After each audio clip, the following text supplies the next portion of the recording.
Hello and welcome to Telesur. I'm Doris Polo in Quito, and this is From the South. We begin in Venezuela, where on Sunday the country celebrated the 20th anniversary of the 1999 Constitution. Thousands of government supporters took to the streets to commemorate the day. The Bolivarian Constitution, long regarded as one of the most complete texts in guaranteeing human rights and social injustice. It was also the first constitution in Venezuela to recognize the rights of indigenous people over their lands. As a Venezuelan mother, I came to support the ANC, to support the Constitution, to support President Nicolás Maduro, and of course to support the legacy of Commander Chavez, who is still alive in all of us. The benefits that this Constitution has given us are that it has changed the entire legal system and the entire system of our geographic state. It has given benefits to students, children, the elderly, housewives, and everyone in general. On Saturday, Venezuelan Communications Minister Jorge Rodriguez announced the discovery and dismantling of a terrorist plan by far-right groups. Rodriguez said that members of the Voluntad Popular Party, working with some members of the police, had planned an armed assault on a military base. In desperation, the terrorist group Voluntad Popular planned this, and we will show all the proof we discovered of the videos from the meetings where they planned their terrorist act.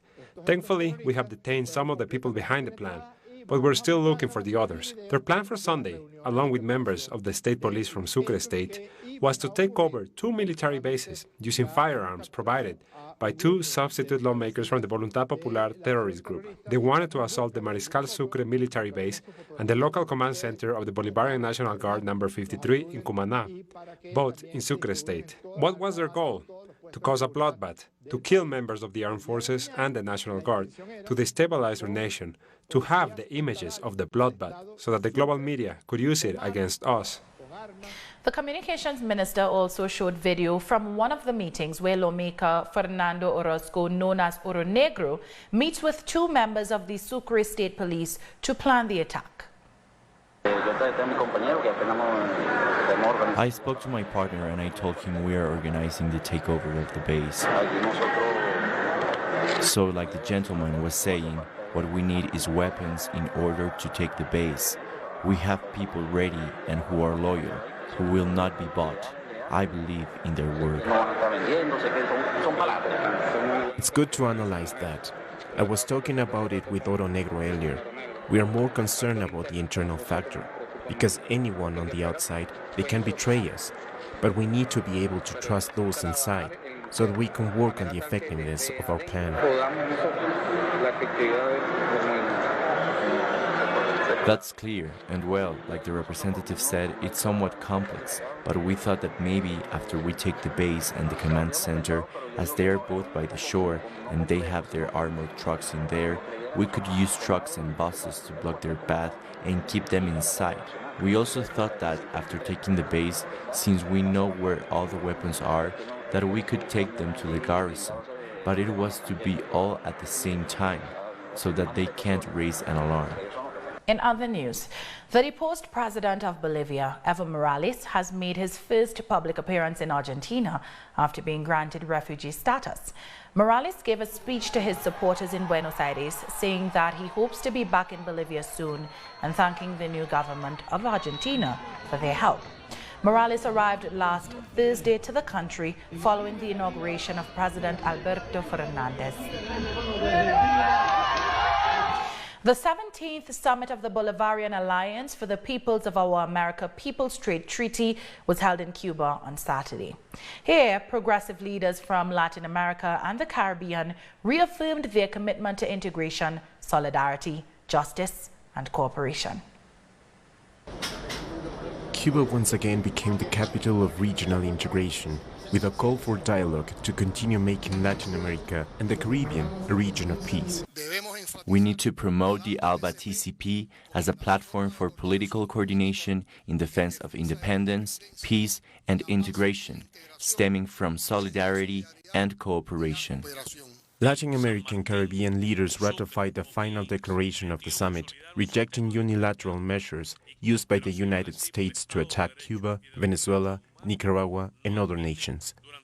The declaration also showed solidarity with social movements that combat neoliberalism in the continent.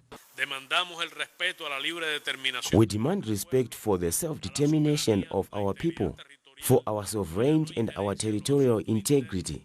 We oppose foreign interference in nations' internal affairs. At the historic stairs of the University of Havana, an event to honor the 15th anniversary of the ALBA was held.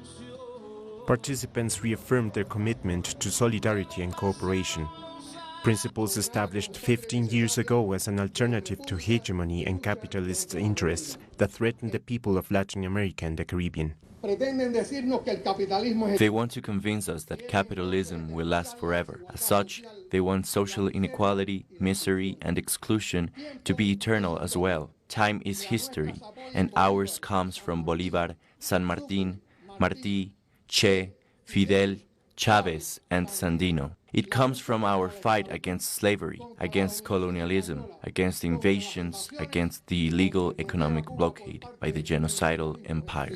Leaders agreed that for the ALBA, the main goal will continue to be increasing people's quality of life and the self-sufficiency of the region. We have agreed to relaunch, with great strength, the PetroCaribe project during the first months of 2020. This is an essential project for the Caribbean's energy security. We have also decided to relaunch other projects for the benefit of our people. The 17th ALBA-TCP summit reaffirmed the need for the organization to remain at the forefront of integration, given the current regional situation, which has seen a coup against the president of Bolivia, Evo Morales, popular mobilizations against neoliberalism in Chile, Colombia, and Ecuador, and increased hostilities by the United States against Cuba and Venezuela. Moving to the Caribbean.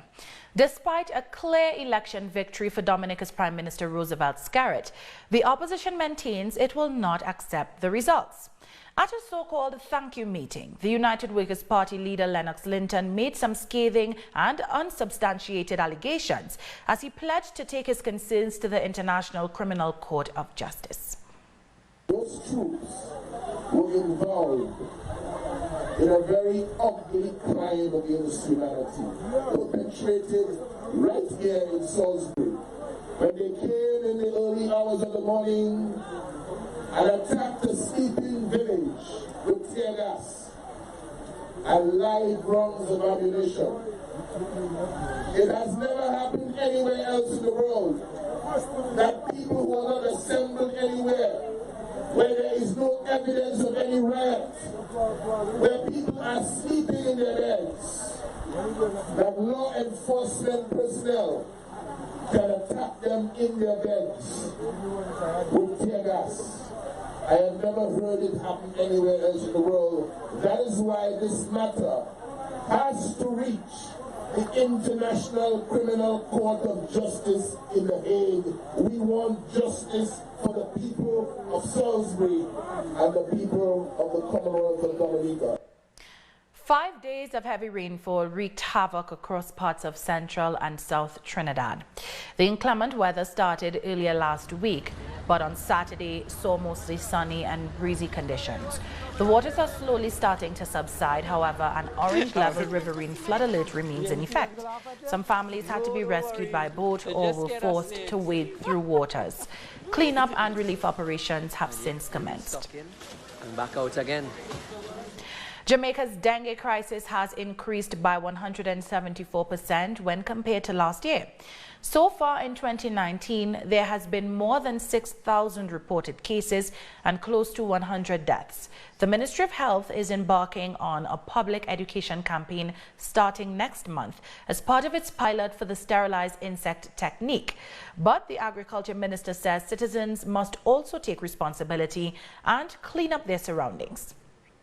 Every one of us has a responsibility to work on this problem of mosquitoes and the impact they have on the dengue disease that's in the country.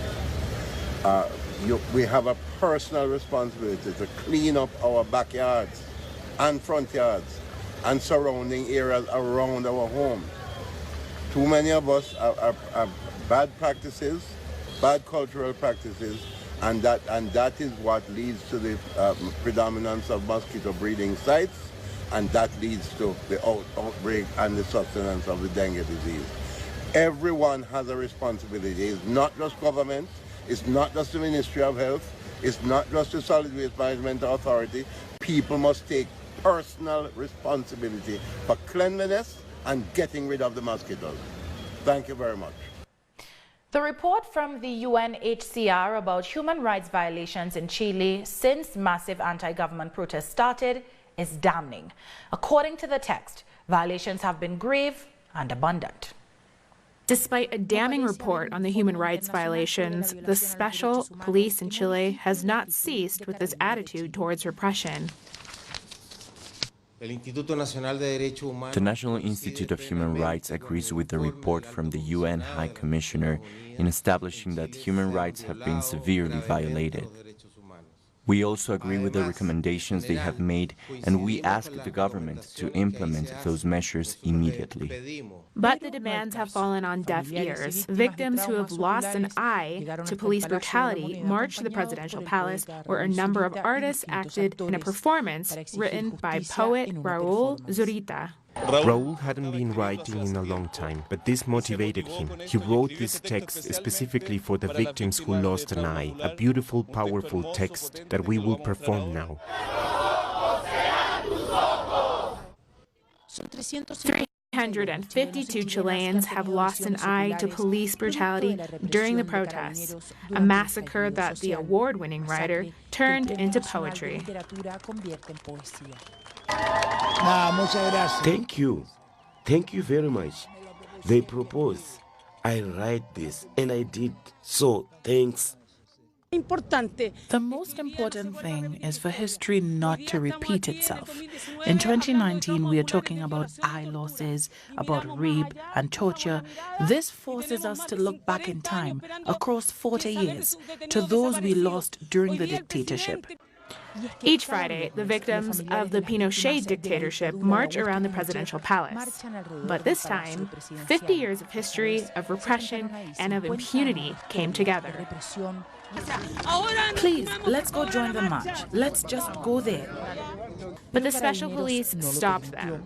The UN report asks that the government stop using firearms against citizens, to limit the use of tear gas, and to allow for peaceful demonstration.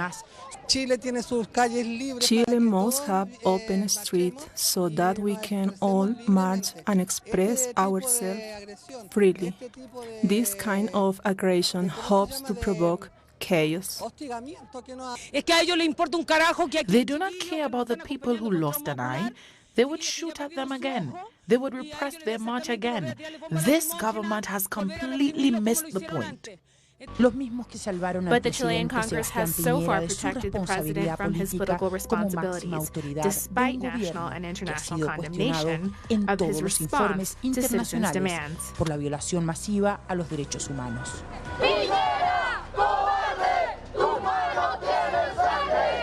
Italo Retamal y Paola Dragnik, Telesur, Chile. We'll take a short break now. Stay with us.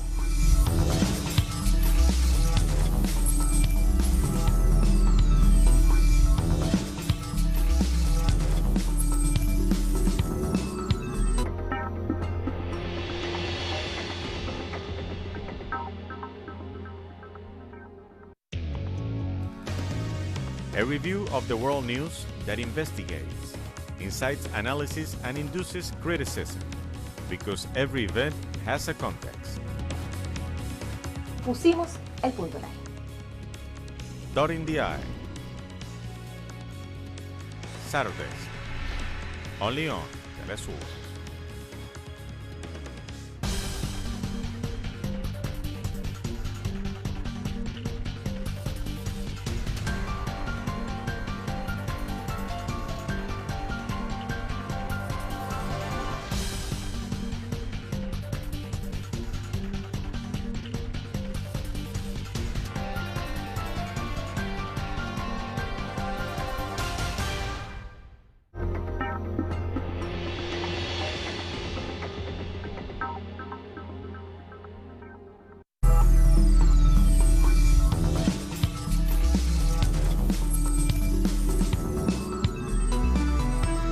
Welcome back. At least 19 Fulani herders have been killed by Boko Haram jihadists in northeast Nigeria. The ethnic herders were killed after they engaged in a fight with Boko Haram gunmen who had invaded their village to allegedly steal cattle. Boko Haram has often targeted farmers, herders and loggers, accusing them of spying and passing information to the military. G5 Sahel leaders have met in Niger to coordinate their response to the recent militant attack on an army camp near the border with Mali. The leaders visited the graves of the 71 soldiers killed on Tuesday in the worst jihadist attack on security forces in Niger. The G5 Sahel group is made up of Mali, Chad, Niger, Burkina Faso and Mauritania. They've established a joint military force which has been fighting Islamist insurgents in the region. The former president of Sudan, Omar al-Bashir, has been sentenced to 2 years in jail on corruption charges. The court also ruled that he has to return the money he illegally took from the government. Several supporters of the former president protested against the ruling, and due to his age, he's going to be held in a reform facility. This is the first court ruling on the veteran leader who was ousted by the military in April after 30 years in power and due to months of demonstrations against his government. Talks on finding a political solution to Mali's deepening crisis have begun. Dubbed a national inclusive dialogue, it offers embattled President Ibrahim Boubacar Keïta an opportunity to find solutions to the violence between Fulani herders and sedentary farmers. It will be a question for you of examining the country to see where its evil comes from and how to treat it. You are a force of suggestion, and the country will expect from you that this meeting will not be just one more meeting.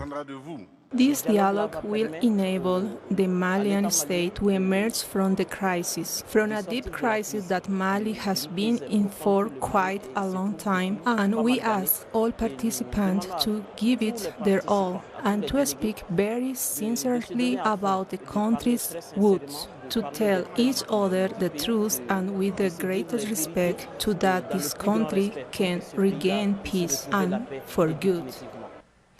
South Africa's main opposition leader, Julius Malema, has condemned the government's handling of state-owned companies, including South African Airways and electricity provider Eskom.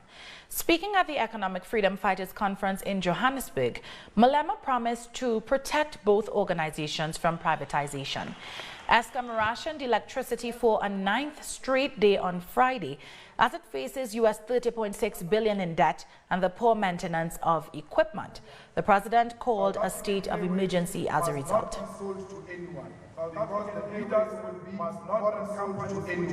Because the bidders will be foreign companies which will not care about the strategic importance of a national airline. Those who assess the importance of SAA on superficial balance sheets are short-sighted. Eskom is in crisis. We want Eskom in its entirety, from generation, transmission and distribution, to be owned by the state. The COP25 UN Climate Change Summit has come to an end in Madrid, Spain, with a deal that has been widely condemned as a mixed bag compromise. Environmental groups and activists have accused the world's richest countries of not showing commitment to confront climate change. The agreement, which delegates finally came up with after 2 extra days and nights of negotiations, will see new carbon-cutting plans on the table by the time of the Glasgow conference next year. It's a far cry from what scientists and activists had hoped to see achieved. The COP25 conference was also marked by demonstrations expressing frustration over the slow pace that governments in the global north show in curbing climate change. All these things, of course, are below what we would have liked in terms of increasing ambition at the level that it is demanded in the streets. We knew that that was not part of the official agenda, because in our calendar, in our agenda, according to what it is agreed in the UN context and the deadlines in the Paris Agreement, that was not the case for this year, but we were expecting to have the push at the level that we need. We will be taking one last break, so join us again after this.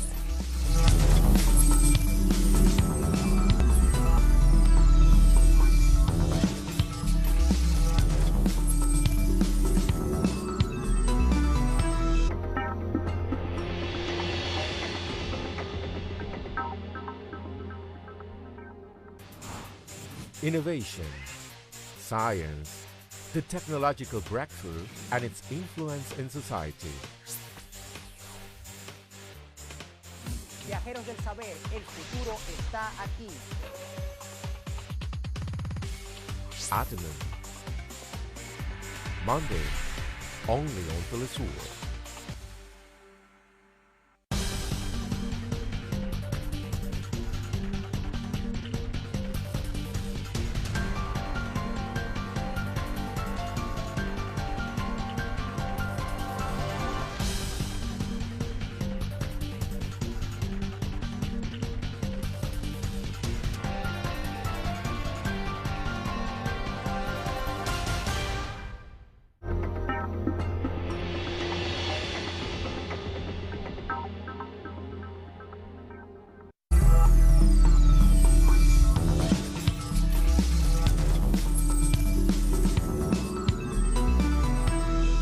Welcome back.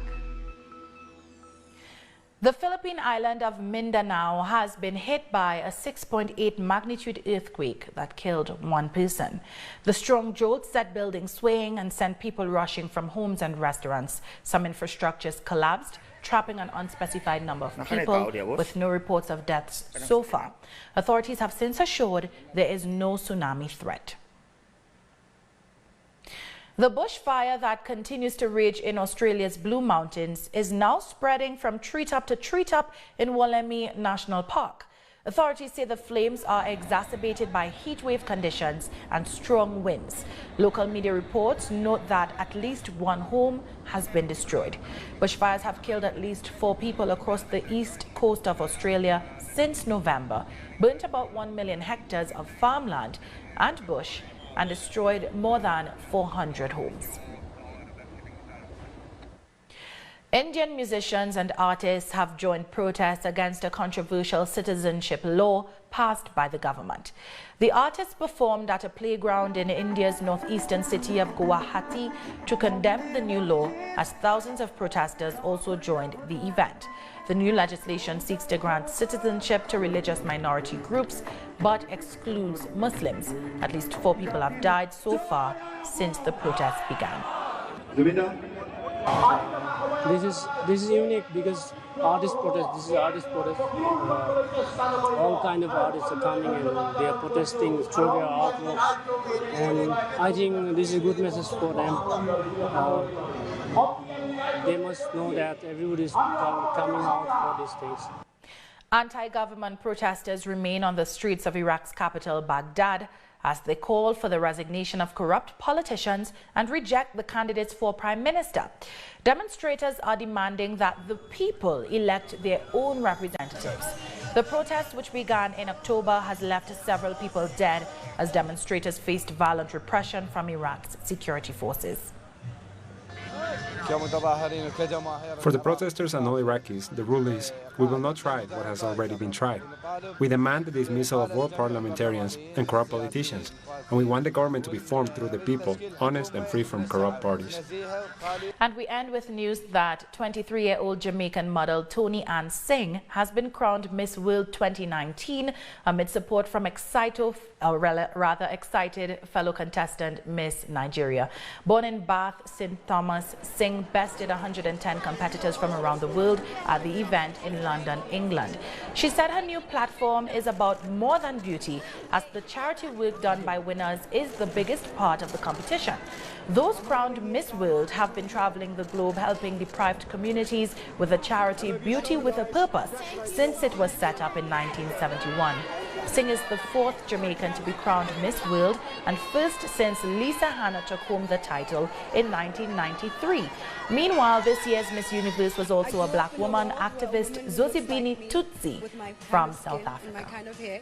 Was never considered to make a change that's sustainable. So if we're talking women, hi Dan, if we're talking women, it needs to be something that will make sure that their children and their children's children have a different value of life, if that makes sense. So it's not just about making a change now. I want to see that change continue on for generations, and then I'll feel as though I've done something.